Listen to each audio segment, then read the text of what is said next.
ಹಿಂದಿನ ವ್ಯವಹಾರವನ್ನು ನಾನು ಮತ್ತೆ ಮರಳಿ ಪಡೆದಿದ್ದೇನೆ. ಅದು ಹೇಗೆ ನನಗೆ ಸಂತೋಷವನ್ನು ಉಂಟು ಮಾಡಿದೆ ಎನ್ನುವುದರ ಬಗ್ಗೆ ನಾನು ಸ್ವಲ್ಪ ಹೇಳ್ತೇನೆ.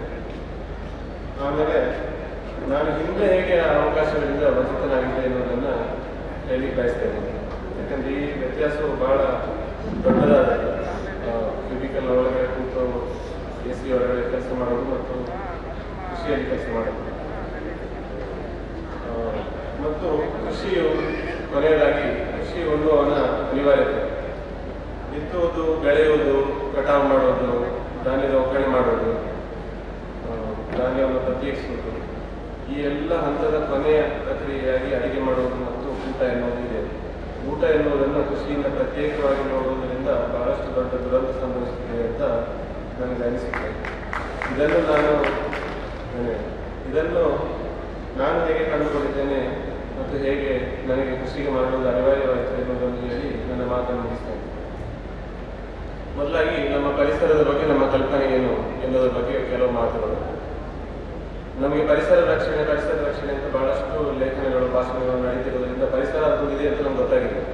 ಪರಿಸರ ಎನ್ನುವುದೊಂದಿದೆ ಖಂಡಿತ. ಈ ಪರಿಸರ ಎಲ್ಲಿದೆ ಎನ್ನುವುದರ ಬಗ್ಗೆ ನಮಗೆ ಬೇರೆ ಬೇರೆ ಕಲ್ಪನೆ ಇದೆ. ಫಾರೆಸ್ಟ್ ಡಿಪಾರ್ಟ್ಮೆಂಟ್ ಕಾಡುಗಳಲ್ಲಿ ಪರಿಸರ ಇದೆ, ಹಸಿರು ಆಚ್ಛಾದಿತ ಪ್ರದೇಶಗಳಲ್ಲಿ, ಹುಲ್ಲುಗಾವಲುಗಳಲ್ಲಿ, ಕೊಳಗಳಲ್ಲಿ, ಜಲಾಶಯಗಳಲ್ಲಿ, ಜಲಪಾತಗಳಲ್ಲೆಲ್ಲ ಪರಿಸರ ಇದೆ ಅಂತ ನಮ್ಗೆ ಅನಿಸ್ತದೆ. ನಾವು ಅದನ್ನು ವಿಸಿಟ್ ಮಾಡಲಿಕ್ಕೆ ಹೋಗ್ತೇವೆ, ಕೊಟ್ಟೆಗೊಳ್ತೇವೆ. ಅಂತೂ ನಮ್ಮ ಮನೆ, ನಮ್ಮ ರಸ್ತೆ ಅಥವಾ ಈ ಬಿಲ್ಡಿಂಗ್ ಇದನ್ನೆಲ್ಲ ಪರಿಸರ ಇದೆಯಾ ಅಂತ ನಮ್ಗೆ ಅಷ್ಟು ಸ್ಪಷ್ಟವಾಗಿ ನಮ್ಗೆ ಗೊತ್ತಿಲ್ಲ. ಅದರ ಬಗ್ಗೆ ನಮ್ಗೆ ಸ್ವಲ್ಪ ಅಸ್ಪಷ್ಟತೆ ಇದೆ ಅಂತ ನನ್ನ ಭಾವನೆ. ಮತ್ತೆ ಪರಿಸರ ಅಂತೂ ನಮ್ಮ ಹೊರಗೆ ಇದೆ ಅನ್ನೋದು ನಮಗೆ ಸ್ಪಷ್ಟವಾಗಿ ಗೊತ್ತಿದೆ. ಈ ಕಲ್ಪನೆಯಲ್ಲಿ ಒಂದು ಸ್ವಲ್ಪ ಕೊರತೆ ಇದೆ ಅಂತ ನನ್ನ ಭಾವನೆ. ನಾವು ಅದನ್ನು ಯಾವುದೇ ವಿಷಯವನ್ನು ಸ್ವಲ್ಪ ಸಣ್ಣ ಮಟ್ಟಿಗೆ ಒಂದು ಪ್ರೂವ್ ಮಾಡಿ ಟ್ರೈ ಮಾಡುವ. ನಮ್ಮ ಪರಿಸರ ಎಷ್ಟರ ಮಟ್ಟಿಗೆ ನಮ್ಮ ಹೊರಗಿದೆ, ಒಳಗಿದೆ ಅನ್ನೋದ್ರ ಬಗ್ಗೆ ನಾವು ಪ್ರತಿ ಸೆಕೆಂಡಿಗೆ ಸಾಧಾರಣ ಒಮ್ಮೆ ಉಸಿರಾಡ್ತೇವೆ. 1.5 ಸೆಕೆಂಡಿನೊಮ್ಮೆ ನಾವು ಒಂದು 10 ಲೀಟರ್ ಗಾಳಿಯಷ್ಟನ್ನು ಒಳಗೆ ಕೊಡ್ತೇವೆ, ಮತ್ತೆ 10 ಲೀಟರ್ ಗಾಳಿಯನ್ನು ವಾಪಸ್ ಹೊರಗೆ ಬಿಡ್ತೇವೆ. ನೀವು ಒಟ್ಟು ದಿನದ ಸೆಕೆಂಡ್ಗಳನ್ನು ಲೆಕ್ಕ ಹಾಕಿ 10 ಲೀಟರ್ ಸ್ವಲ್ಪ ಕ್ಯಾಲ್ಕುಲೇಷನ್ ಮಾಡಿದರೆ ಒಂದು 10,000 ಲೀಟರ್ ಗಾಳಿಯಷ್ಟನ್ನು ನಾವು ಒಳಗೆ ತಗೊಂಡಾಗಾಯ್ತು. ಅಂದರೆ 10,000 ಲೀಟರ್ನಷ್ಟು ಪರಿಸರ ನಮ್ಮ ಒಳಗೆ ಹೋದಾಗಾಯ್ತು, 10,000 ಲೀಟರ್ನಷ್ಟು ಪರಿಸರ ನಮ್ಮಿಂದ ಹೊರಗೆ ಹೋದಾಗಾಯ್ತು. ನಾವು ಪ್ರತಿದಿನ ಒಂದು 4 ಲೀಟರ್ನಷ್ಟು ನೀರು ಬಿಡ್ತೇವೆ. ನಾವು ಸೇವಿಸುವ ಆಹಾರದಲ್ಲೆಲ್ಲ ನೀರಿದೆ.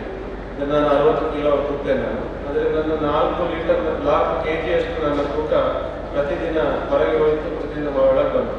ಅಂದರೆ ನನ್ನ ಸ್ವಂತದ ತೂಕ ಈಗ 56 ಕಿಲೋ ಕೇಳಿದೆ.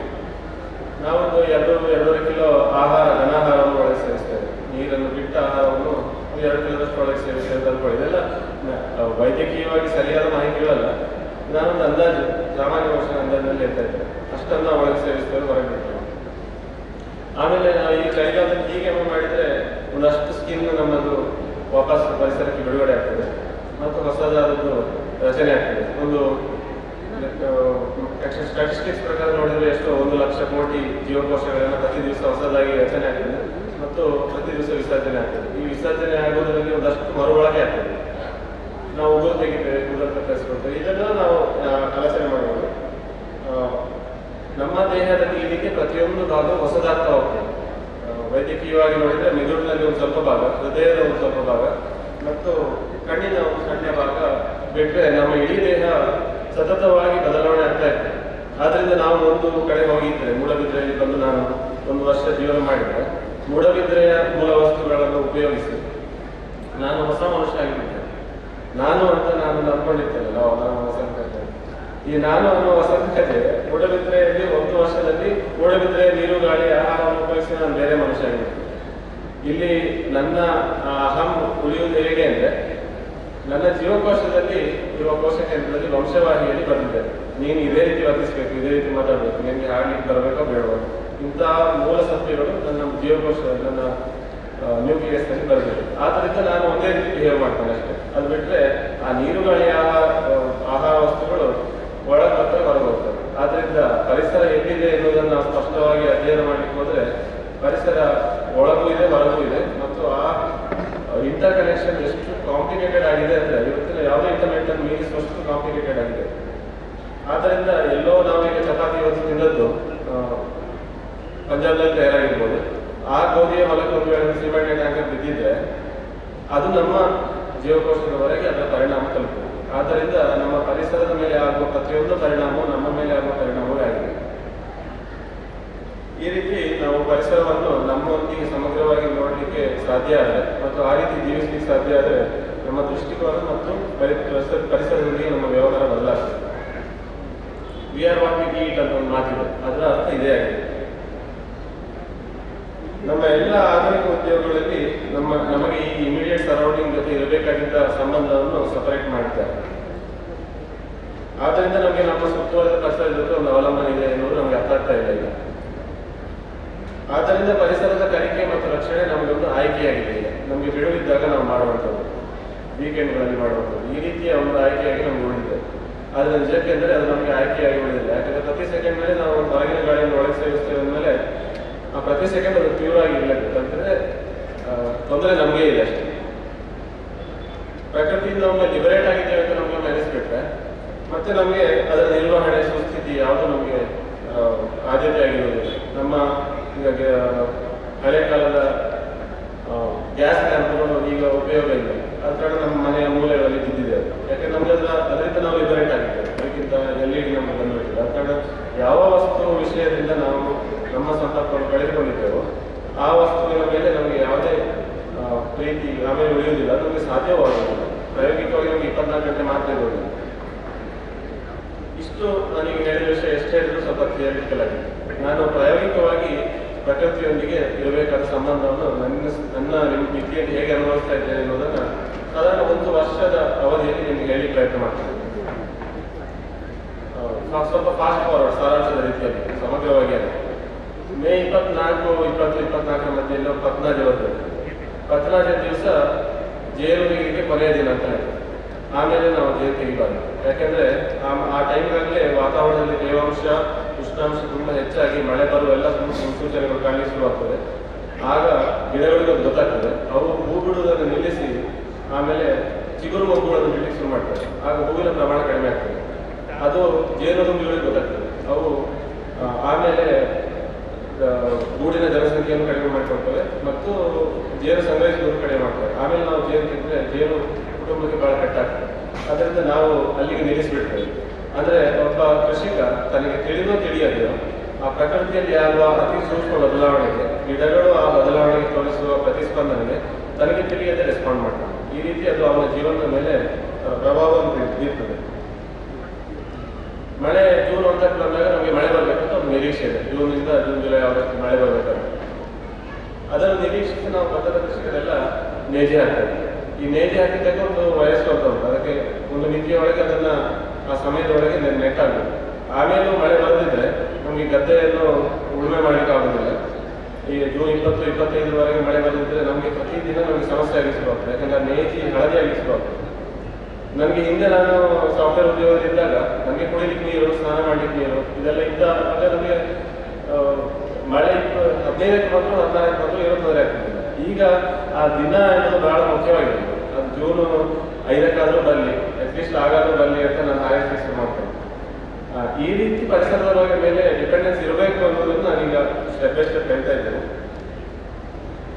ಮಳೆ ಮುಂಗಾರು ಮತ್ತು ಹಿಂಗಾರು ಮಳೆ ಬಂದಾಗ ದೊಡ್ಡ ಮಟ್ಟಿನ ಸಿಡಿಲು ಬರ್ತದೆ.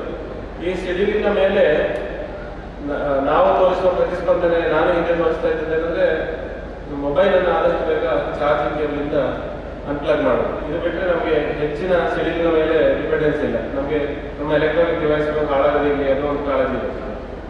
ಆದರೆ ನೈಟ್ರೋಜನ್ ಆದಷ್ಟು ಸಿಗಲಿ ಅಂತ ಪ್ರತಿಯೊಬ್ಬ ಕೃಷಿಕ ಬಯಸ್ತಾನೆ. ಅದಕ್ಕಾಗಿ ನಾವು ಎಷ್ಟೋ ಮಂದಿ NPK ಖರೀದಿಸಿದಂತ ಹಾಕ್ತಾರೆ.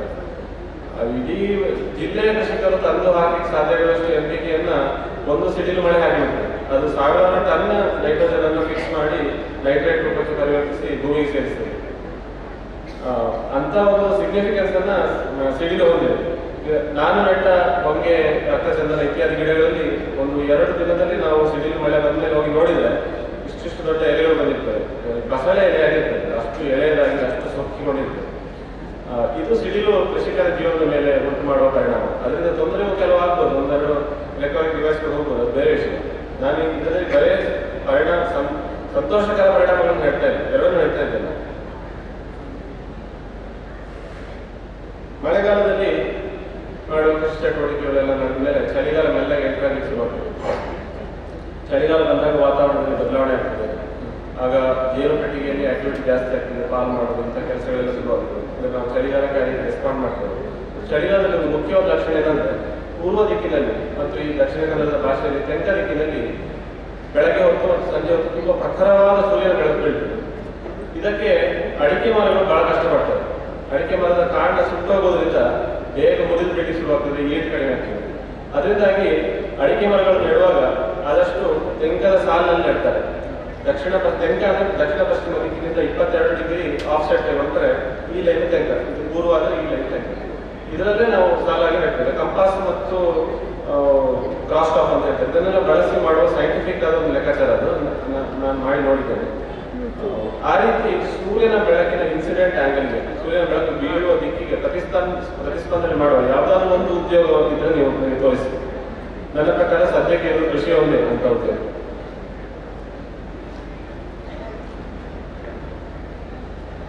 ಆಮೇಲೆ ಚಳಿಗಾಲ ಬಂದ ಹಾಗೆ ಇನ್ನು ನಮ್ಮ ಟೈಮ್ ಮುಗೀತಂತ ಹುಲ್ಲುಗಳಿಗೆ ಗೊತ್ತಾಗ್ತದೆ. ಭತ್ತ ಮತ್ತು ಎಲ್ಲ ಇತರೆ ಹುಲ್ಲುಗಳು ಉದ್ದುದ್ದ ಹೂಕದಿರಲು ಬಿಟ್ಟು ಸಾಯಲಿಕ್ಕೆ ರೆಡಿ ಆಗ್ತವೆ. ಆ ಹೂಕದಿನ ತುದಿಯಲ್ಲಿ ಅವು ತಮ್ಮ ಮುಂದಿನ ಜನರೇಷನ್ಗೆ ಕಾರಣ ಆಗುವಂತ ಪ್ರೋಜನಿ ಅಥವಾ ಸೀಡನ್ನು ಧರಿಸ್ತವೆ. ಆ ಭತ್ತದ ಧಾನ್ಯ ಎನ್ನುವುದು ಅದು ತಾನು ಮುಂದಿನ ಮತ್ತೆ ಒಮ್ಮೆ ಹುಟ್ಟಬೇಕು ಅಂತ ಸೃಷ್ಟಿ ಮಾಡಿದ ಒಂದು ಬೀಜ. ಅದನ್ನು ರಕ್ಷಣೆ ಮಾಡಲಿಕ್ಕೆ ಅಂತ ಅದು ಮೈ ಮೇಲೆಲ್ಲ ಕೂದಲು ಧರಿಸ್ಕೊಂಡಿರ್ತದೆ. ನಾವು ಕೊಯ್ಲಿಗೆ ಹೋದಾಗ ಆ ಚಳಿಗಾಲದ ಸೆಕೆ, ಬೆವರು ಮತ್ತು ಆ ಕೂದಲುಗಳು ಭತ್ತದ ಮೇಲೆ ಇರುವ ರೋಮ ಸೇರಿದ್ರೆ ಎಂಥ ತುರಿಕೆ ಉಂಟಾಗ್ತದೆ ಅಂತ ಒಮ್ಮೆ ಅನುಭವಿಸಿ ನೋಡ್ಬೇಕು. ಆಮೇಲೆ ಆನೆ ಕಡೆಗೆ ಹೊರತು ಧಾನ್ಯವನ್ನು ಬೇರ್ಪಡಿಸುವಾಗ ಅದು ಹೇಗಿರ್ತದೆ ಅನುಭವ ಅಂತ ನೋಡ್ಬೇಕು. ಸಂಜೆ 3 ಗಂಟೆಗೆ ಆಗುವಾಗ ಎಂಥ ಬಿಸಿಲಿರ್ತದೆ ಅಂದರೆ ಆ ತುರಿಕೆ, ಆ ಬೆವರು, ಆ ಅನುಭವವನ್ನು ಪಡೆದಾಗ ನಮಗೆ ನಿಜವಾಗಿ ನಾವು ಉಣ್ಣುವ ಅನ್ನದ ಬೆಲೆ ಏನಂತ ಬರುತ್ತೆ. ನಾವು ಅನ್ನವನ್ನು ಬಿಸಾಡ್ತಾ ಇರೋದು ಈ ಅನುಭವವನ್ನು ಪಡೆಯದೇ ಇರೋದ್ರಿಂದ.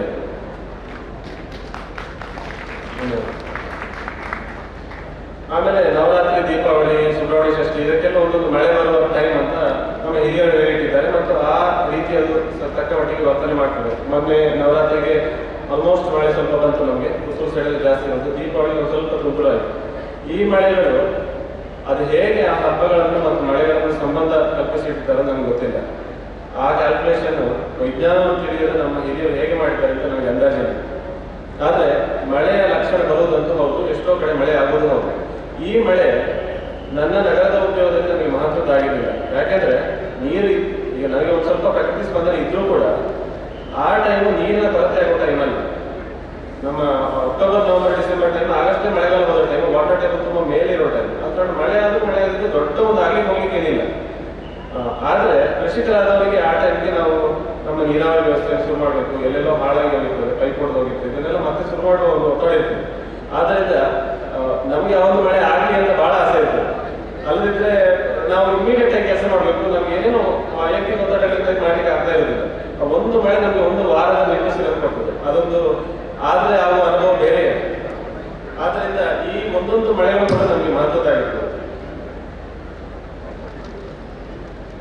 ಇಷ್ಟಲ್ಲದೆ ಅಮಾವಾಸ್ಯೆ ಮತ್ತು ಹುಣ್ಣಿಮೆಗಳನ್ನು ಗಮನಿಸಿ ಪಕ್ಷದ ಇಂಥ ದಿನದಲ್ಲಿ ಬೀಜ ಹಾಕಬೇಕು, ಇಂಥ ತರಕಾರಿ, ಇಂಥ ಬೀಜಗಳನ್ನು ಪಕ್ಷದ ಇಂಥ ದಿನಗಳಲ್ಲಿ ಹಾಕಬೇಕಂತ ಗಮನಿಸಿ ಬೀಜ ಹಾಕುವ ಎಷ್ಟೋ ಮಂದಿ ಕೃಷಿಕರಿದ್ದಾರೆ. ಅಂದರೆ ಜನರ ಸಂಕೋಚನೆ ಮತ್ತು ವಿಕಸನೆಗೆ ಕೃಷಿಕರು ಸ್ಪಂದಿಸ್ತಾರೆ. ಆಮೇಲೆ ನಮ್ಮ ಸಾಕು ಪ್ರಾಣಿಗಳ ಋತುಚಕ್ರ, ಬಸ್ಸರು, ಹೆರಿಗೆ, ಬಾಣತನಕ್ಕೆ ನಾವು ರೆಸ್ಪಾಂಡ್ ಮಾಡ್ತೇವೆ. ಅದರ ಪ್ರತಿ ಹೊತ್ತಿನ ಕರಾವಿಗೆ ನಾವು ರೆಸ್ಪಾಂಡ್ ಮಾಡಲೇಬೇಕು. ಇನ್ನೊಂದು ಉದಾಹರಣೆ, ತೆಂಗಿನಕಾಯಿ ಹೊಡೆದು ನಾವು ಬಿಸಿಲಿಗೆ ಹಾಕಿದ್ರೆ ಆ ದಿವಸ ಯಾವುದಾದ್ರೂ ಕಾರಣಕ್ಕೆ ಮಳೆ ಬರುವ ಲಕ್ಷಣ ಇದ್ರೆ ಆ ದಿವಸದ ಒಂದು ಚಟಪಟಿಕೆಯನ್ನ ಕೃಷಿಕನ ಮುಖದಲ್ಲಿ ನೋಡ್ಬೇಕು. ಅವನು ಆ ಪ್ರತಿ ಮಾಡೋದು ಲೆಕ್ಕ ಹಾಕ್ತಾನೆ. ನನಗೆ ಈ ಅನುಭವ ಆಗಿದೆ. ಒಂದು 500-200 ತೆಂಗಿನಕಾಯಿಯನ್ನು ಬಿಸಿಲಿಗೆ ಹಾಕಿ ಅದರಲ್ಲಿ ಫಂಗಸ್ ಬಂದು ಅದನ್ನು ಎಂತ ಮಾಡುವುದಿಲ್ಲ. ಆದ ಕಾರಣ ಆ ಸೂರ್ಯನ ಬಿಸಿಲು ಮತ್ತು ನೆರಳು ಕೂಡ ನಮ್ಮ ಜೀವನದಲ್ಲಿ ಬಹಳ ಮುಖ್ಯವಾದ ಪಾತ್ರವನ್ನು ವಹಿಸ್ತದೆ. ಈ ರೀತಿ ಪರಿಸರದೊಂದಿಗೆ ಬೆರೆಯುವುದು, ಒಡಗೊಳ್ಳುವುದು, ಪರಿಸರದ ಬದಲಾವಣೆಗಳಿಂದ ಒಂದು ಫಲವನ್ನು ತಿನ್ನುವುದು ಅಥವಾ ಪೆಟ್ಟು ತಿನ್ನುವುದು ಕೃಷಿಕನ ಜೀವನದಲ್ಲಿ ಅನಿವಾರ್ಯವಾಗಿದೆ ಮತ್ತು ಎಲ್ಲರ ಜೀವನದಲ್ಲಿ ಅನಿವಾರ್ಯವಾಗಬೇಕಾಗಿದೆ. ಇದೊಂದು ಕೃಷಿಕರಿಗೆ ವಾರಾಂತ್ಯದ ಐಚ್ಛಿಕ ಚಟುವಟಿಕೆ ಅಲ್ಲ, ಅದು ಉಸಿರಾಡುವಂತೆ ಅನಿವಾರ್ಯ. ಈ ಅನಿವಾರ್ಯತೆಗೆ ಪ್ರಜ್ಞಾಪೂರ್ವಕವಾಗಿ ಸ್ಪಂದಿಸುವುದರಲ್ಲಿ ನಮ್ಮ ಪರಿಸರದ ಮತ್ತು ನಮ್ಮ ಉಳಿಯುವುದು. ಪರಿಸರದಿಂದ ನಾವು ಹೆಚ್ಚು ಕಮ್ಮಿ ವಿಮುಕ್ತರಾಗ್ತಾ ಹೋಗ್ತಾ ಇದ್ದೇವೆ. ಇಂಧನ, ಸಾರಿಗೆ ಮತ್ತು ಸಂಪರ್ಕದ ವ್ಯವಸ್ಥೆಗಳು ಆಧುನಿಕವಾದಂತೆ ನಮ್ಮೆಲ್ಲ ಉದ್ಯೋಗಗಳು ಆಧುನಿಕವಾಗ್ತಾ ಹೋಗಿದೆ. ನಮ್ಮನ್ನು ಸುತ್ತುವರೆದ ಪರಿಸರದೊಂದಿಗಿನ ನಮ್ಮ ಸಂಬಂಧವು ಶಿಥಿಲ ಆಗ್ತಾ ಹೋಗಿದೆ. ನಮ್ಮ ಅವಲಂಬನೆಯು ನಮ್ಮ ಸುತ್ತುವರಿದ ಪರಿಸರದ ಮೇಲೆ ದೂರ ದೂರದ ಊರುಗಳ ಹಣಕಾಸು ವ್ಯವಸ್ಥೆಗಳಿಗೆ ಬದಲಾಗಿದೆ. ನಾನಿಂದು ಸಾಫ್ಟ್ವೇರ್ ಇಂಜಿನಿಯರ್ ಆಗಿತ್ತು. ನನಗೆ ನನ್ನ ವೃತ್ತಿಗೆ ಸಹಜವಾಗಿ ಟೆಲಿಕಮ್ಯುನಿಕೇಶನ್, ಬ್ಯಾಂಕಿಂಗ್, ಶೇರ್ ಮಾರ್ಕೆಟ್ ಅಥವಾ ಇಂಥ ಬೇರೆ ಬೇರೆ ವೃತ್ತಿ ನನ್ನಂಥ ಸಾಫ್ಟ್ವೇರ್ ಇಂಜಿನಿಯರ್ಸ್ ಬೇರೆ ಬೇರೆ ಸಂಸ್ಥೆಗಳಿಗೆ ಸೇವೆಯನ್ನು ಕೊಡ್ತಾ ಇದ್ದಾರೆ. ಸಹಜವಾಗಿ ಈ ಸೇವೆಯನ್ನು ತಗೊಳ್ತಾ ಇರುವ ಕಂಪನಿಗಳು ಸೇವೆಯನ್ನು ದುಡ್ಡು ತಗೊಂಡು ಮಾಡುವ ಕೆಲಸಕ್ಕೆ ಸೇವೆ ಅಂತ ಹೇಳ್ತಾರೆ. ಹಾಗೆ ಮಾಡೋದಲ್ಲ. ಸಹಜವಾಗಿ ಈ ಕಂಪನಿಗಳು ನಾವು ಜಗತ್ತಿನ ಎಲ್ಲೆಡೆಗೆ ಈ ಸೇವೆಯನ್ನು ಕೊಡುವಂತೆ ನಾವು ಈ ಒಂದು ವ್ಯವಸ್ಥೆ ಮಾಡಿಟ್ಟಿದ್ದೇವೆ. ಬಹಳ ಸುಂದರವಾದ ಅದ್ಭುತವಾದ ವ್ಯವಸ್ಥೆಯನ್ನು ಮಾಡಿಟ್ಟಿದ್ದೇವೆ. ಆದ್ದರಿಂದ ನಮ್ಮ ಪ್ರತಿದಿನದ ಇಂಟರಾಕ್ಷನ್ ನಮ್ಮ ಸ್ವಿಟ್ಜರ್ಲ್ಯಾಂಡ್ ಅಥವಾ ಐರ್ಲೆಂಡ್, ಸ್ವೀಡನ್ ಹೀಗೆ ಬೇರೆ ಬೇರೆ ಕಡೆಗೆ ನಮ್ಮ ಸುತ್ತಮುತ್ತಲಿನ ಪರಿಸರದೊಂದಿಗೆ ಸಾಧ್ಯವೇ ಇಲ್ಲ. ನಾನು ಅವರಿಂದ ನಿರೀಕ್ಷೆ ಮಾಡೋದೇ ತಪ್ಪು ಅಥವಾ ನನ್ನಿಂದ. ನಾವು ಇಂಗ್ಲೆಂಡ್ನಲ್ಲಿ ವರ್ಷದ 6 ತಿಂಗಳು ನಮಗೆ ಅವರಿಗೂ ಟೈಮ್ ಡಿಫರೆನ್ಸ್ 4.5 ಗಂಟೆ, ವರ್ಷದ 6 ತಿಂಗಳು 5.5 ಗಂಟೆ. ಅಂದರೆ ಅಲ್ಲಿ ಚಳಿಗಾಲ ಮತ್ತು ಬೇಸಿಗೆಗಾಲಕ್ಕೆ ನಾನು ಸ್ಪಂದಿಸ್ತೇನೆ. ನನ್ನ ಕಾಲಿಂಗ್ ಅವಸ್ಥೆ ಸ್ವಲ್ಪ ವ್ಯತ್ಯಾಸ ಆಗ್ತದೆ. ಅಮೆರಿಕಕ್ಕೆ ಕೆಲಸ ಮಾಡೋದು ರಾತ್ರಿ ಹೊತ್ತು ಕಾಲ್ ಮಾಡ್ತಾರೆ. ಆಮೇಲೆ ಅಮೆರಿಕದ ಥ್ಯಾಂಕ್ಸ್ ಗಿವಿಂಗ್ ಡೇ ಅಂತ ಒಂದು ಭಯಂಕರ ಒಳ್ಳು ಭಾಗದ ಒಂದು ಹಬ್ಬ ಇದೆ. ಅದಕ್ಕಾಗುವಾಗ ಎಲ್ಲ ರಿಟೇಲ್ ಮಾರ್ಕೆಟಿಂಗ್ ಸಾಫ್ಟ್ವೇರ್ ಸರ್ವಿಸ್ ಕೊಡುವವರೆಲ್ಲ ಅವರಿಗೆ ಹಗಲು ರಾತ್ರಿ ಕೆಲಸ ಮಾಡಬೇಕಾದ ಪರಿಸ್ಥಿತಿ ಎಷ್ಟೊಂದು ಬರ್ತದೆ. ಅಲ್ಲಿನ ಎಲ್ಲ ಹಬ್ಬಗಳಿಗೆ ಕೆಲವು ಹಬ್ಬಗಳಿಗೆ ರಜೆ ಇರ್ತದೆ. ಈ ರೀತಿ ಅಲ್ಲಿನ ಹಬ್ಬ ಹರಿದಿನಗಳಿಗೆ ನಾವು ಸುಬ್ರಹ್ಮಣ್ಯ ಷಷ್ಠಿಗೆ ಆಮೇಲೆ ಅನುಗುಣವಾಗಿ ವ್ಯವಹರಿಸುವುದಲ್ಲ, ನಾವು ಅಮೆರಿಕದ ಹಬ್ಬಗಳಿಗೆ ಅನುಗುಣವಾಗಿ ವ್ಯವಹರಿಸಬೇಕಾಗ್ತದೆ. ಆಮೇಲೆ ಗ್ರೀಸ್ನಲ್ಲಿ ಅಮೆರಿಕದಲ್ಲೆಲ್ಲ ಸ್ಲೋಡೌನ್ ಆದರೆ ನಾವೆಲ್ಲ ಕೆಲಸ ಮಾಡ್ಕೊಳ್ತೇವೆ. ಹೀಗೆ ಇದು ನಮ್ಮ ಕನೆಕ್ಷನ್ ಖಂಡಾಂತರವನ್ನು ದಾಟಿ ಅಲ್ಲಿಗೆ ಇದೆ. ಇಲ್ಲಿ ನಿಜವಾಗಿ ನೋಡಿದ್ರೆ ಕನೆಕ್ಷನ್ ಇರುವುದಲ್ಲ, ಇಲ್ಲಿ ಡಿಸ್ಕನೆಕ್ಷನ್ ಮಾತ್ರ ಇದೆ. ನಮಗೆ ಒಂದು ಮೀನನ್ನು ಬಹಳ ಇಷ್ಟಪಟ್ಟು ತಿನ್ನುವರು ಹೇಳಿದ ವಿಷಯ ಇದು. ಪೊಂಗಲೆ ಪುಪ್ಪನಾಗ ಕೊಡ್ಡಾಯಿನಲ್ಲಿ ರುಚಿ ಹಾಕೊಂಡಂತ ತುಳುವಿನಲ್ಲಿ ಒಂದು ಮಾತಿದೆ ಅಂತ.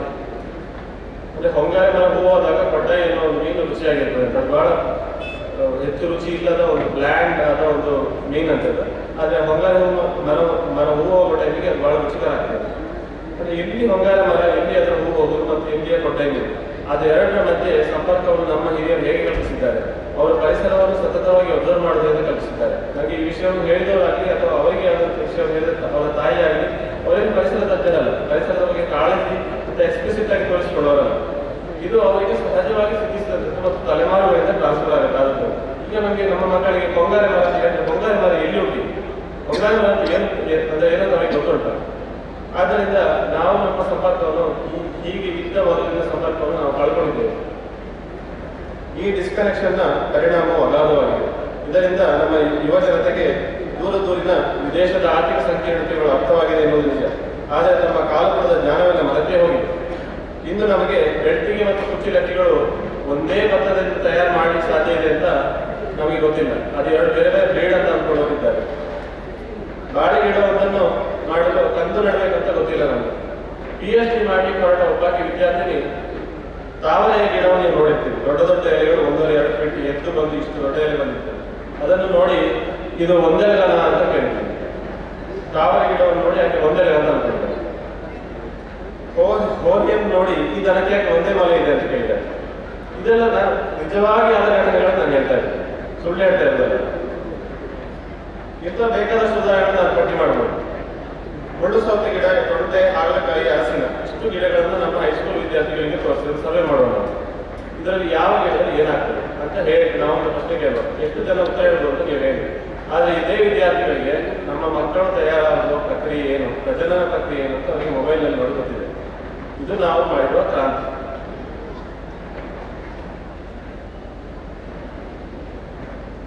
ಸ್ಥಳೀಯ ಆಹಾರ ವಿಹಾರ, ಸ್ವಾಯತ್ತ ಸ್ವತಂತ್ರ ಜೀವನ ಕ್ರಮದ ಕುರಿತ ಪ್ರಾಯೋಗಿಕ ಅರಿವಿಗಿಂತ ಅಂತಾರಾಷ್ಟ್ರೀಯ ರಾಜಕೀಯ, ಆರ್ಥಿಕ, ಕ್ರೀಡಾಕೂಟಗಳು ಮುಖ್ಯವಾಗಿ ಇವೆಲ್ಲವುಗಳ ಬಗ್ಗೆ ಮಾಹಿತಿಯ ರಾಶಿ ನಮಗೆ ಇಂದು ಅತಿ ಮುಖ್ಯವಾದುದಾಗಿದೆ. ಥಿಯರಿಟಿಕಲ್ ಆದ ಮಾಹಿತಿ ಮತ್ತು ಪ್ರಾಯೋಗಿಕ ಕ್ರಿಯಾಜ್ಞಾನಗಳು ಒಂದೇ ಆಗಿದೆ ಅಂತ ನಾವು ಅಂದ್ಕೊಂಡಿದ್ದೇವೆ. ನನ್ನ ಪ್ರಕಾರ ಒಂದೇ ಅಲ್ಲ. ಉದಾಹರಣೆಗೆ ಟೆನ್ನಿಸ್ನಲ್ಲಿ ಬ್ಯಾಕ್ ಹ್ಯಾಂಡ್ ಮತ್ತು ಫೋರ್ ಹ್ಯಾಂಡ್ ಅಂತ ಎರಡು ರೀತಿಯ ಹೊಳೆಯುವ ಕ್ರಮ ಇದೆ. ಇದು ಫೋರ್ ಹ್ಯಾಂಡ್ ಮತ್ತು ಇದು ಬ್ಯಾಕ್ ಹ್ಯಾಂಡ್. ನನ್ನ ಮಾಹಿತಿ ತಪ್ಪಲ್ಲ ಅಂತ.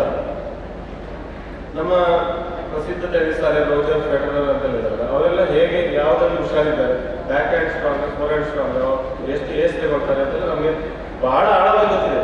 ಅದರ ಬಗ್ಗೆ ಯಾವ ಮ್ಯಾಚಲ್ಲಿ ಎಷ್ಟು ಏಸ್ ಹೊಡಿದ್ದಾರೆ ಅಂತ ಕೂಡ ಗೊತ್ತಿದೆ ನಮಗೆ. ಆದರೆ ನಮ್ಮ ಮನೆಯಲ್ಲಿ ಒಬ್ಬ ಕೃಷ್ಣ ಅಂತ ಕೊಡುವಿದ್ದಾನೆ. ಅವನು 25 ವರ್ಷದ ಪ್ರಾಯದ ಒಬ್ಬ ಸಶಕ್ತ ಗಟ್ಟಿ ಮಟ್ಟದ ಹುಡುಗ. ಅವನತ್ರ ಒಂದು 2 kg ಚಿಕ್ಕದ ಕತ್ತಿ ಇದೆ. ಅದು ಹೀಗಿದೆ. ಅದರಿಂದ ಈ ಮೈದಾನದಷ್ಟು ದೊಡ್ಡ ಜಾಗವನ್ನು ಸೊಂಟ ಮತ್ತು ಮೊಣಕಾಲನ್ನು ಬಗ್ಗಿಸಿ ನೆಲಕ್ಕೆ ಕಾಲಲ್ಲಾಗಿ ಎರಡು ಕೈಯಿಂದ ಕೈ ಬದಲಿಸಿ ಬ್ಯಾಕ್ ಹ್ಯಾಂಡ್ ಮತ್ತು ಫೋರ್ ಹ್ಯಾಂಡ್ ಅಲ್ಲಿ ನಾವು ಬಾಜಿ ಕಟ್ಟಿದ್ರೆ ಈಗ ಈ ಮೈದಾನವನ್ನು 10 ನಿಮಿಷದಲ್ಲಿ ಅವರು ಕ್ಲಿಯರ್ ಮಾಡಿ ತೋರಿಸ್ತಾರೆ. ಗಿಡ ಗಂಟೆಗಳನ್ನು ಸವರಿ ನೀಟ್ ಮಾಡಿ ತೋರಿಸ್ತಾರೆ. ಅವರು ನಿಜವಾಗಿ ಬ್ಯಾಕ್ ಹ್ಯಾಂಡ್ ಮತ್ತು ಫೋರ್ ಹ್ಯಾಂಡ್ ಅನ್ನು ಪ್ರಾಯೋಗಿಕವಾಗಿ ಯೂಸ್ ಮಾಡ್ತಾ ಇದ್ದಾರೆ. ಅವರಿಗೆ ಬ್ಯಾಕ್ ಹ್ಯಾಂಡ್ ಮತ್ತು ಫೋರ್ ಹ್ಯಾಂಡ್ ಅಂತ ಏನಂತ ಗೊತ್ತಿಲ್ಲ ಅವ್ರಿಗೆ ಪಾಪ. ಇದು ನಮ್ಮ ಪ್ರಾಯೋಗಿಕ ಕ್ರಿಯಾ ಜ್ಞಾನ ಮತ್ತು ಥಿಯರಿಟಿಕಲ್ ಜ್ಞಾನದ ಮಧ್ಯೆ ಇರೋ ವ್ಯತ್ಯಾಸ. ಇದಕ್ಕಿಂತ ಭಿನ್ನವಾಗಿ ವಾರಾಂತ್ಯಗಳಲ್ಲಿ cycling, boating, trekking, home staying, camping ಇತ್ಯಾದಿಗಳನ್ನು ನಡೆಸುವ ದೊಡ್ಡ ಕ್ಯಾಮರಾದೊಂದಿಗೆ ಪ್ರಕೃತಿ, ಗಿಡಮರ, ಇಬ್ಬನಿ, ಪಕ್ಷಿ ಇತ್ಯಾದಿಗಳ ಚಿತ್ರ ತೆಗೆಯುವ ವೈಜ್ಞಾನಿಕ ಹೆಸರುಗಳೊಂದಿಗೆ ಅಧ್ಯಯನ ನಡೆಸುವ ಬಹಳ ಮಂದಿ ನಗರದ ಉದ್ಯೋಗಿಗಳು ಇಂದು ಇದ್ದಾರೆ. ಇವರ ಸಂವೇದನೆ ಬಗ್ಗೆ ನನಗೆ ಸದಭಿಪ್ರಾಯವೂ ಇದೆ. ಆದರೆ ಲ್ಯಾಂಡ್ಸ್ಕೇಪ್ ಎನ್ನುವುದು ಅವರಿಗೆ ವಿಹಾರ ತಾಣವಷ್ಟೇ ಆಗಿದೆ ಹೊರತು ತಾಯ್ನೆಲವಾಗಿಲ್ಲ. ತಮಗೆ ಉಳಿಸು ನೀಡುವುದೆನ್ನುವ, ತಮ್ಮ ಆರೈಕೆ ಬೇಡುವುದೆನ್ನುವ ಅವಿನಾಭಾವ ಸಂಬಂಧವನ್ನು ಅವರು ಭೂಮಿಯೊಂದಿಗೆ ಹೊಂದಿಲ್ಲ. ಅವರು ಆ ಭೂಮಿಯ ಆರ್ಥಿಕತೆಯೊಂದಿಗೆ, ಲ್ಯಾಂಡ್ ಬೇಸ್ಡ್ ಇಕಾನಮಿಯೊಂದಿಗೆ ಬೆಸೆದುಕೊಂಡಿಲ್ಲ. ತಮ್ಮ ಭೂಪ್ರದೇಶವು ಇನ್ನೊಂದು ಹೊಸ ಇಂಡಸ್ಟ್ರಿಗೆ ಜಪ್ತಿಯಾದರೆ ಅದು ಅವರ ಹೊಟ್ಟೆಯೊಳಗೆ ಕಂಪನವನ್ನು ಉಂಟು ಮಾಡುವುದಿಲ್ಲ. ಈ ಭೂಮಿಯಲ್ಲದಿದ್ದರೆ ಅವರಿಗೆ ಅಂಥದ್ದು ಇನ್ನೊಂದು ಸಿಗಬಲ್ಲದು. ಅವರು ಭೂಮಿಯೊಂದಿಗೆ ಹಗಲು ರಾತ್ರಿಗಳನ್ನು, ಬೇಸಿಗೆ, ಮಳೆ, ಚಳಿಗಾಲಗಳನ್ನು ಕಳೆಯುವುದಿಲ್ಲ. They do not summer and winter with the land ಅಂತ ಪ್ರಸಿದ್ಧ ಲೇಖಕಿಯೊಬ್ಬರು ಹೇಳಿದ್ದಾರೆ. ಆ ಮಾತು ವಿಸ್ತರಿಸಿ ನಾನು ನಿಮಗೆ ಹೇಳ್ತೇನೆ. ಎಷ್ಟು ನಾವು ಡಿಸ್ಕನೆಕ್ಟ್ ಆಗಿದ್ದೇವೆ ಅಂದರೆ ನಮಗೆ ಒಂದೇ ಆ ಭೂಮಿಯಲ್ಲೇ ನಾವು ನಮ್ಮ ತ್ರಿಕಾಲಗಳನ್ನು ಕಳೆಯುವುದಿಲ್ಲ. ನಾವು ತಿರುಗಾಡ್ತಾ ಇದ್ದೇವೆ, ಗ್ಲೋಬ್ ಟ್ರಾಟರ್ಸ್. ಈ ಪ್ಯಾರಾಗಳಲ್ಲೆಲ್ಲ ನಾನು ವಿಮರ್ಶಿಸುತ್ತಿರುವ ನಾನು, ಅವರು, ಅವರಿಗೆ ಎನ್ನುವ ಸ್ಥಾನದಲ್ಲಿ ನಾನು ಹಿಂದೆ ಇದ್ದೆ ಎನ್ನುವುದನ್ನು ಗಮನಿಸಿ. ನನ್ನಿಂದ ವಿಮರ್ಶೆಗೊಳಗಾಗುತ್ತಿರುವ ಅವರು ಬಹಳ ಸಂದರ್ಭಗಳಲ್ಲಿ ನನ್ನ ಆತ್ಮೀಯರೇ ಆಗಿದ್ದಾರೆ ಮತ್ತು ಅದೆಷ್ಟೋ ಬಾರಿ ನಾನೇ. ನನ್ನ ವಿಮರ್ಶೆ ಈ ವಿರೋಧಾಭಾಸದಿಂದ ಸಾಧ್ಯವಾದಷ್ಟು ಮಟ್ಟಿಗೆ ಹೊರಬರಲು ನಾನು ಕೃಷಿ ಜೀವನವನ್ನು ಆಯ್ದುಕೊಂಡೆ. ನಮ್ಮೆಲ್ಲ ಈ ಬೇರೆ ಬೇರೆ ಅಜ್ಞಾನಗಳು ಬಹಳ ರೀತಿಯಿಂದ ವಿಶೇಷವಾಗಿ ಲಾಭದಾಯಕವಾಗಿದೆ. ನಮ್ಮ ಅಜ್ಞಾನವು GDPಗೆ ಬಹಳ ದೊಡ್ಡ ಕೊಡುಗೆ ಕೊಡ್ತಾ ಇದೆ. ಅಕ್ಕಿಯ ತೋಡು ನಮಗೆ ಅನಗತ್ಯ ಅಂತ ನಾವು ಅಂದ್ಕೊಂಡಿದ್ದೇವೆ. ಅದರಿಂದ ರೈಸ್ ಬ್ರ್ಯಾನ್ ಆಯಿಲ್ ತಯಾರು ಮಾಡ್ತಾ ಇದ್ದಾರೆ. ರೈಸ್ ಈಗ ಹರಳು ಹಿಂಡಿ ಮತ್ತು ಹರಳೆಣ್ಣೆ ಯಾಕೆ ಬರ್ತದೆ? ಈಗ ಹರಳೆಣ್ಣೆ ನಮಗೆ ತಲೆಗಾಟಕ್ಕೆ ಯಾಕೆ ಯೂಸ್ ಆಗ್ತದೆ ಅಂತ ನಿಮ್ಗೆ ಗೊತ್ತುಂಟು. ಯಾಕಂದ್ರೆ ಹರಳನ್ನು ತಿನ್ಲಿಕ್ಕೆ ಬರೋದಿಲ್ಲ, ಬೇದಿ ಆಗ್ತದೆ. ಆದ್ದರಿಂದ ಅದೇ ಉದ್ದೇಶಕ್ಕಾಗಿ ಅದು ತಯಾರು ಮಾಡಿರ್ತಾರೆ. ಆದರೆ ಅಕ್ಕಿಯಲ್ಲಿ ನಮಗೆ ಸಿಗುವಂಥದ್ದು ಅದರ ಹೊಟ್ಟು ಮಾತ್ರ. ಅದರ ತೌಡು ಖಾದ್ಯ ವಸ್ತುವಾಗಿತ್ತು ನಮಗೆ ಹಿಂದೆ. ಆದರೆ ಈಗ ಅದರ ಹೊಟ್ಟಿನ ಒಳಗಿರೋ ಒಂದು ಹೊರಪದ ತೌಡು ಅಂತ ಹೇಳ್ತೇವೆ. ಅದರಲ್ಲಿ ಅತ್ಯಂತ ಶಕ್ತಿ ಇರುವುದು ಅಂತ ಹೇಳ್ತಾರೆ. ಮಗಳಿಗೆ ಅನ್ನ ಮತ್ತು ಸೊಸೆಗೆ ತಿಳಿ ಕೊಟ್ಟದ್ರಿಂದಾಗಿ ಸೊಸೆ ಹುಷಾರಾದ್ರು, ಮಗಳು ಬಡಕಲಾದ್ರು ಅಂತ ಹಿಂದೆ ಒಂದು ತಮಾಷೆಯ ಕಥೆ ಇತ್ತು. ಆ ರೀತಿ ತೌಡು ಬಹಳ ಶಕ್ತಿವಂತವಾದ ಆಹಾರ.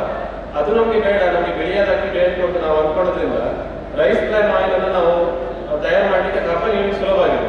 ಅವರು ಅದರಿಂದ ಬಹಳ ಒಳ್ಳೆಯ ತಿಂಡಿಗಳನ್ನು, ಕುರ್ಕುರೆಯಿಂದ ತಿಂಡಿಗಳನ್ನು ಕರೀತಾರೆ, ಸೌಂದರ್ಯವರ್ಧಕ ಸಾಧನಗಳನ್ನು ಮಾಡ್ತಾರೆ. ರೈಸ್ ಬ್ರ್ಯಾನ್ ಆಯಿಲ್ಗೆ ಸಿಕ್ಕಾಪಟ್ಟೆ ಒಳ್ಳೆಯ ಯೂಸ್ ಇದೆ. ನೂಡಲ್ಸ್ನಲ್ಲೆಲ್ಲ ರೈಸ್ ಬ್ರ್ಯಾನ್ ಆಯಿಲ್ ಯೂಸ್ ಮಾಡಿದ್ದೇವೆ ಅಂತ ಅವರು ಹೆಮ್ಮೆಯಿಂದ ಹಾಕೊಳ್ತಾರೆ. ಆದ್ರೂ ನಾವು ಸುಮ್ಮನೆ ಇದ್ದೇವೆ, ನಾವು ಸಂತೋಷದಿಂದ ಇದ್ದೇವೆ. ಆ ಬಗ್ಗೆ ನಮ್ಗೆ ಏನು ಅದರ ಬಗ್ಗೆ ಅನಿಸ್ತಾ ಇದೆ. ತೆಂಗಿನೆಣ್ಣೆ, ಕಡಲೆ ಎಣ್ಣೆಗಳ ನೈಜ ಅಸಲು ಎಷ್ಟು ಎನ್ನುವುದರ ಬಗ್ಗೆ ನಮಗೆ ಅಜ್ಞಾನವಿರುವ ಕಾರಣದಿಂದ ಇಂದು ಟ್ರಾನ್ಸ್ಫಾರ್ಮರ್ ಆಯಿಲ್ನ ಕಲಬೆರಕೆ ಸಾಧ್ಯವಾಗಿದೆ. ಎಳ್ಳೆಣ್ಣೆ ಖರೀದಿಸುವಾಗ ಅಡುಗೆಗ ಅಥವಾ ದೀಪೋತ್ಸಲ ಎಂಬ ಪ್ರಶ್ನೆಯು ಎಳ್ಳೆಣ್ಣೆ ಹಣೆ ಬರವನ್ನು ಸಾರಿ ಹೇಳುತ್ತಿಲ್ಲ. ಸ್ವಲ್ಪ ಒಳ್ಳೆ ಅಡಿಗೆ ಅಂಗಡಿಯನ್ನಾದ್ರೂ ಕೇಳ್ತಾನೆ, ಅಡಿಗೆಗ ದೀಪೋತ್ಸಲಿಕ್ಕ ಅಂತ. ಅಲ್ಲಿಂದ್ರೆ ಹೆಚ್ಚು ಕಡಿಮೆ ಬೇಕು ಅಂತ ಕೇಳ್ತಾನೆ. ನಾವು ಕಮ್ಮಿ ಬರಲಿ ಅಂತ ಹೇಳ್ತೇವೆ. ಆಗ ನಾವು ತಗೊಂಡು ಬಂದು ಅಡಿಗೆ ಮಾಡ್ತೇವೆ. ಅಥವಾ ಹೆಚ್ಚು ಔಷಧಿ ಉದ್ದೇಶಕ್ಕೆ ಉಪಯೋಗ ಆಗ್ತದೆ ಎಳ್ಳೆಣ್ಣೆ. ಅದರ ಪರಿಣಾಮ ಏನು ಅಂತ ನೀವೇ ಅಂದಾಜು ಮಾಡ್ಕೊಳ್ಳಿ. ಔಷಧಿಯಾಗಿ ಟ್ರಾನ್ಸ್ಫಾರ್ಮರ್ ಆಯಿಲ್ ಮಿಕ್ಸ್ ಅದು ಎಳ್ಳೆಣ್ಣೆಗೆ ಉಪಯೋಗಿಸಿದ್ರೆ ನಮಗೆ ಹೇಗಾಗ್ತದೆ? Contains no fruit juice, natural and nature identical flavours ಎಂಬ ತಲೆಬರಹದ ಆಹಾರದ ಪೊಟ್ಟಣಗಳನ್ನು ವಿದ್ಯಾವಂತರಾದ ಮಾಹಿತಿಗಳಿಂದ ತುಂಬಿ ತುಳುಕುತ್ತಿರುವ ನಾವು ಖರೀದಿಸಿ ಹೆಮ್ಮೆಯಿಂದ ತಿನ್ನುತ್ತಿದ್ದೇವೆ.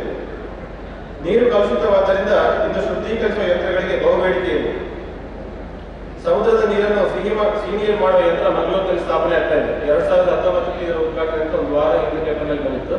ಅದನ್ನು 2019ರಲ್ಲಿ ಶುದ್ಧ ನೀರಿನ ವೈಕುಂಠ ಸಮಾರಾಧನೆಯನ್ನು ನಾವು ಚಪ್ಪಾಳೆ ಕಟ್ಟಿ ಆಚರಿಸುತ್ತಿದ್ದೇವೆ. ಮಾಲಿನ್ಯವು ಇಂದು ನಮ್ಮ ಅತಿ ದೊಡ್ಡ ಉದ್ಯಮಗಳಲ್ಲಿ ಒಂದಾಗಿದೆ. ಮಾಲಿನ್ಯವು ನಮ್ಮ GDPಗೆ ಕೊಡುತ್ತಿರುವ ಕೊಡುಗೆ ಅಪಾರ.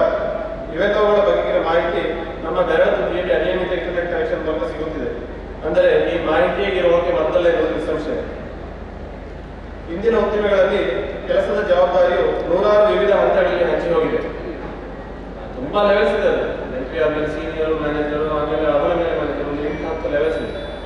ಆದ ಕಾರಣ ಯಾವುದೇ ಒಂದು ಸಮಸ್ಯೆ ಬಂದರೂ ಕೂಡ ಒಂದು ತಂಡವು ಇನ್ನೊಂದು ತಂಡಕ್ಕೆ ಆ ಜವಾಬ್ದಾರಿಯನ್ನು ವರ್ಗಾಯಿಸ್ತದೆ. ನಮಗೆ ಅರ್ಥವಾಗುವಂಥ ಕೇಸಿಗೆ ಒಂದು ಉದಾಹರಣೆ ಟಿವಿಗೆ ಗೊತ್ತಿರ್ತಿಕೊಳ್ಳಿ. ಆ ವ್ಯಾಪಾರಿ ಹತ್ರ ನೀವು ಟಿವಿಯಲ್ಲಿ ಸಮಸ್ಯೆ ಉಂಟು ಅಂತ ಹೇಳಿದ್ರೆ ಅವನು ಅದರ ಟೋಲ್ ಫ್ರೀ ನಂಬರ್ ಎಲ್ಲ ಕನೆಕ್ಟ್ ಮಾಡಿ ಆ ಕಂಪನಿಯನ್ನು ಮಾರಾಟ ಮಾಡಿದ ಸಂಸ್ಥೆಯ ಸಪೋರ್ಟ್ ಲೈನಿಗೆ ಕನೆಕ್ಟ್ ಮಾಡ್ತಾರೆ. ಈ ಸಪೋರ್ಟಿಗೆ ಅಂತ ರಿಪೇರಿಗೆ ಅಂತ ಬರೋವರಿಗೆ ನಮ್ಮಂತೆ ಕಂಪನಿಯ ಒಂದು ಟಿವಿ ಹಾಳಾಗಿದೆ ಅನ್ನೋ ಒಂದು ಪಾಪ ಪ್ರಜ್ಞಾನಿಗೆ ಇರುವುದಿಲ್ಲ. ಯಾಕೆಂದ್ರೆ ಅವರಿಗೆ ಉದ್ಯೋಗ ಕೊಡುವಂಥದ್ದೇ ಆ ಸಪೋರ್ಟ್, ಉದ್ಯೋಗ ಕೊಡುವಂಥದ್ದೇ ರಿಪೇರಿ. ಮತ್ತು ಇವತ್ತಂತದ್ದೇ ಈ ಕಂಪನಿಯಲ್ಲಿ ಇನ್ನೊಂದು ನಾಳೆ ಹೋಗ್ತಾನೆ ಅಂತ ನಾವು ರಿಪೇರಿ ಮಾಡ್ತಾರೆ, ಅವ್ರು ಹೋಗ್ತಾರೆ. ಅದು ಮ್ಯಾನುಫ್ಯಾಕ್ಚರಿಂಗ್ ಅವರಿಗೆ ಹೇಳಿದ್ರೆ ಕ್ವಾಲಿಟಿ ಕಂಟ್ರೋಲ್ ಅಂತ ಇನ್ನೊಂದು ಟೀಮ್ ಉಂಟದು. ಕ್ವಾಲಿಟಿ ಕಂಟ್ರೋಲ್ ನೋಡಿ ಯಾಕೆ ಚೆಕ್ ಮಾಡಿಲ್ಲ ಅಂತ ಅವ್ರು ಕೇಳ್ತಾರೆ. ಅದಕ್ಕಾಗಿ ಮೀಟಿಂಗ್ಗಳಾಗ್ತವೆ. ನಾನು ಕಂಪನಿ ಒಳಗಿದ್ದೆ, ನಾನು ಇರೋ ವಿಷಯ ಹೇಳ್ತಾ ಇದ್ದೀನಿ. ಮಾತ್ರ ಕ್ವಾಲಿಟಿ ಕಂಟ್ರೋಲ್ ಅವ್ರಿಗೆ ಹೇಳ್ತಾರೆ. ಕ್ವಾಲಿಟಿ ಕಂಟ್ರೋಲ್ ಅವ್ರಿಗೆ ಹೇಳಿದ್ರೆ ಮತ್ತೆ ಪುನಃ ರೂಟ್ ಕಾಸ್ ಅನಾಲಿಸಿಸ್ ಅಂತ ಮಾಡ್ತಾರೆ, ಏನು ಮೂಲ ಸಮಸ್ಯೆ ಏನಿಲ್ಲ. ಆಗ ಇನ್ಪುಟ್ ಸಪ್ಲೈಯರ್ಸ್ ಅಂತ ಇರ್ತಾರೆ. ಯಾವ ಕಂಪನಿ ಈಗ ತನ್ನ ಉತ್ಪನ್ನವನ್ನು ತಾನೇ ತಯಾರು ಮಾಡ್ತಾ ಇಲ್ಲ, ಭತ್ತವನ್ನು ಬೆಳೆದು ಅಕ್ಕಿಯನ್ನು ಮಾಡಿ ಅದನ್ನು ಕುಟ್ಟಿ ಅದನ್ನು ಬೇಯಿಸಿ ಈ ತರ ಎಂಟು ಪ್ರಾಸೆಸಿಂಗ್ ನಾವು ಯಾರು ಮಾಡ್ತಾ ಇಲ್ಲ. ಯಾವ ಕಂಪನಿಗಳು ತಮ್ಮ ಉತ್ಪನ್ನಗಳಿಗೆ ಮಾಡ್ತಾ ಇಲ್ಲ. ಎಲ್ಲ ಬೇರೆ ಬೇರೆ ಸಪ್ಲೈಯರ್ಸ್ ಇದ್ದಾರೆ. ಅವ್ರು ಇನ್ಪುಟ್ ಸಪ್ಲೈಯರ್ಸ್ ಫಾಲ್ಟ್ ನಲ್ಲಿ ಹೀಗಾಗಿದೆ ಅಂತ ಅವ್ರು ಹೇಳ್ತಾರೆ. ಅವರ ಮತ್ತೆ ಎಷ್ಟು ಒಡಂಬಡಿಕೆಗಳಿರ್ತವೆ.